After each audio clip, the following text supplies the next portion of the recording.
साफा चोट।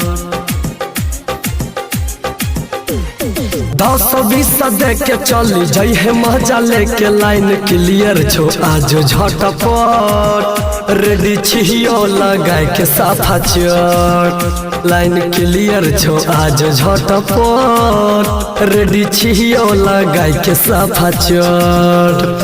10-20 दे के चली जाई है मजा लेके लाइन क्लियर छो आज झटपट रेडी छियो लगाए के साफा चोट।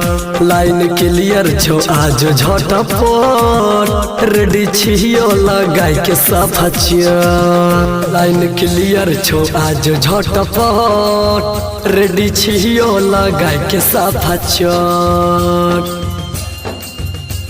शारदा रिकॉर्डिंग स्टूडियो कटिहार समेली चांदनी चौक चौड़ा। लाइन क्लियर छो आज झटपट रेडी छियो लगाए के साफा चोट।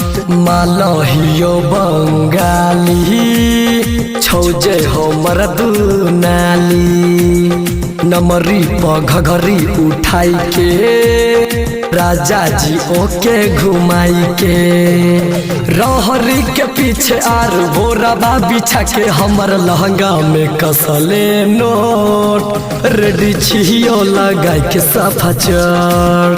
लाइन क्लियर छो आज झटपट रेडी छियो लगाए के साफा चोट। लाइन क्लियर छो आज झटपट रेडी छियो लगाए के साफा चोट।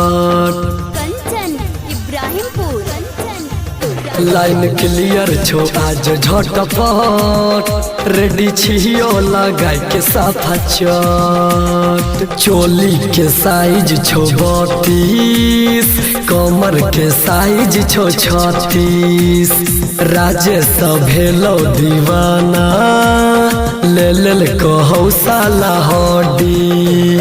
नीरज सुपर काम है तो सब रंगी इस तेजबे पे आके ताहू शॉट रेडी छियो लगाए के साफा चोट। लाइन क्लियर छो आज झटपट रेडी छियो लगाए के साफा चोट। शारदा रिकॉर्डिंग स्टूडियो कटिहार समेली चांदनी चौक चौड़ा।